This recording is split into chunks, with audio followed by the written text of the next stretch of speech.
महिला वकील के क्या है मिस्ट्री। कोर्ट की गेट से किडनैप होती है महिला वकील, वह भी दिन दहाड़े। मर्डर के बाद बिना कपड़ा के मिलता है महिला वकील का लाश, और लाश के ऊपर एक भी कपड़ा नहीं होता है। आखिर कौन होता है जो महिला वकील के साथ में इस तरह का घटना करता है, और कोर्ट के गेट से महिला वकील किडनैप होती है और फिर इस महिला वकील के साथ में बहुत ही दरिंदगी के साथ मर्डर होता है।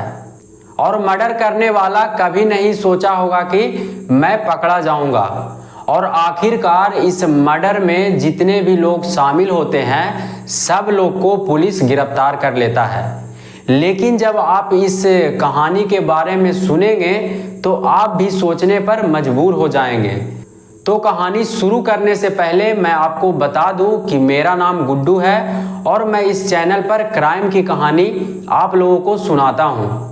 तो आप लोग से बस एक ही रिक्वेस्ट है कि अगर अभी तक इस चैनल को सब्सक्राइब नहीं किए हैं तो प्लीज़ चैनल को सब्सक्राइब कर लीजिए और वीडियो को लाइक कर दीजिए, जिससे कि मेरा हौसला बढ़ा रहे। तो दरअसल यह जो कहानी है उत्तर प्रदेश के कोतवाली थाना के अंतर्गत कासगंज का है।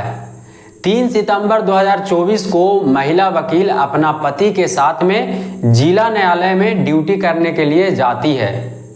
यह महिला वकील का नाम मोहिनी तोमर होता है।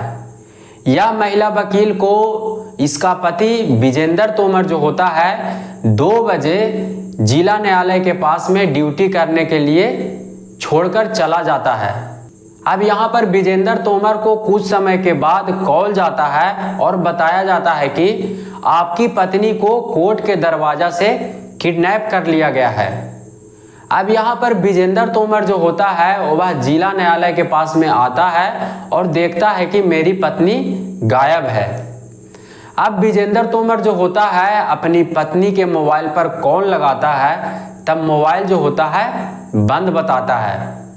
अब यहाँ पर महिला वकील के पति जो होता है कोतवाली थाने में जाकर घटना का शिकायत लिखवाता है। अब यहाँ पर पुलिस जो होता है महिला वकील को खोजने में लग जाता है, लेकिन महिला वकील नहीं मिलती है। अब 4 सितंबर 2024 को सूचना मिलता है कि रजपुरा नहर में एक महिला का लाश पड़ा हुआ है। अब यह बात को यहाँ पर के लोग जो होते हैं कोतवाली थाना को फ़ोन करके बताते हैं। तब वहाँ पर पुलिस जो होता है आ जाता है और फिर लाश को अपने कब्जे में लेकर थाने लेकर चला आता है।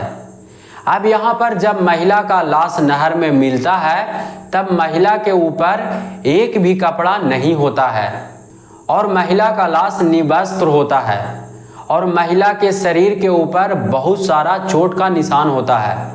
अब कोतवाली थाना से विजेंद्र तोमर के पास में कॉल जाता है और विजेंद्र तोमर को थाने बुलाया जाता है। अब विजेंद्र तोमर जो होता है थाने जाता है, तब पुलिस जो होता है लाश को पहचान करने के लिए बोलता है। अब यहाँ पर विजेंद्र तोमर जो होता है लाश को पहचान कर लेता है और यह लाश विजेंद्र तोमर के पत्नी मोहिनी तोमर का होता है। अब यहाँ पर पुलिस जो होता है महिला वकील मोहिनी तोमर के कातिल को ढूंढने में लग जाता है और महिला वकील के लाश को पोस्टमार्टम के लिए भेज देता है। अब यहाँ पर विजेंद्र तोमर जो होता है वह बताता है कि मेरी पत्नी कुछ दिन पहले से ही काफ़ी परेशान रहती थी और मेरी पत्नी को कुछ दिन पहले से ही धमकी मिल रहा था। अब विजेंद्र तोमर जो होता है FIR में 5 लोगों का नाम लिखता है। वकील मुस्तफ़ा कालिम, असद मुस्तफ़ा, हैदर मुस्तफ़ा, सलमान, मुनाजिक, रवि, केशव मिश्रा। अब यहाँ पर पुलिस जो होता है इन सब लोग को खोजने में लग जाता है और फिर खोज के गिरफ्तार कर लेता है। अब फिर पुलिस जो होता है सख्ती से इन लोगों से पूछताछ करता है, तब जाकर कहानी पता चलता है कि चंदन गुप्ता केस में मुनाजिर रफ़ी का FIR में नाम आया था और महिला वकील मोहिनी तोमर जो होती है मुनाजिर रफ़ी के विरोध में केस लड़ती है। तब से ही महिला वकील मोहिनी तोमर को धमकी मिल रहा था, लेकिन फिर भी महिला वकील जो होती है मुनाजिर रफ़ी के विरोध में केस लड़ती है। अब यहाँ पर 3 सितंबर को महिला वकील मोहिनी तोमर को जिला न्यायालय के दरवाजे पर किसी आदमी के द्वारा बुलाया जाता है और फिर वहाँ से महिला वकील मोहिनी तोमर को गाड़ी पर बैठाकर किडनैप कर लेता है और उसे सुनसान जगह पर लेकर जाता है और फिर वहाँ पर मोहिनी तोमर को पीटा जाता है और बहुत ही दारिंदगी के साथ हत्या करके रजपुरा नहर में जाकर फेंक देता है। अब महिला वकील मोहिनी तोमर का लाश इस हालत में मिलता है कि लाश की स्थिति देखने के बाद लोग अंदाजा लगाने लगते हैं कि इस महिला वकील के साथ में कितनी दारिंदगी के साथ हत्या हुआ है। महिला वकील के शरीर पर काफी ज्यादा चोट का निशान होता है और शरीर पर एक भी कपड़ा नहीं होता है। महिला वकील के पति विजेंद्र तोमर का कहना है कि अगर पुलिस 3 सितंबर को ही मेरी पत्नी को सख्ती से खोज करता और खोज लेता तो मेरी पत्नी का मृत्यु नहीं होता। लेकिन इस केस में साफ पता चल रहा है कि पुलिस जो है काफ़ी ढिलाई देता है और इसी ढिलाई के कारण से इस महिला वकील का जान चला जाता है। अब इस चीज़ को लेकर वकील लोग पुलिस पर गुस्सा जाहिर कर रहे हैं और वकील जो है धरना प्रदर्शन कर रहे हैं और यह महिला वकील को इंसाफ दिलाने का मांग कर रहे हैं। अब यहाँ पर पुलिस महिला वकील के कातिल को गिरफ्तार कर लेता है और जेल भेज देता है।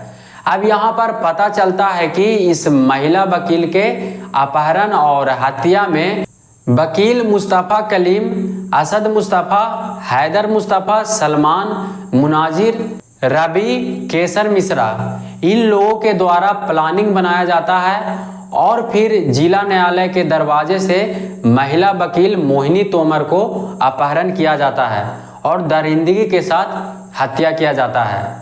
अब इनमें से 4 लोग को पुलिस गिरफ्तार कर लेता है और उसमें से 2 लोग गुनाह को कबूल कर लेते हैं। अब पुलिस जो होता है चारों को जेल भेज देता है। अब यह तो सरकार के हाथों में है कि यह महिला वकील के कातिल को कौन सा सजा मिलता है।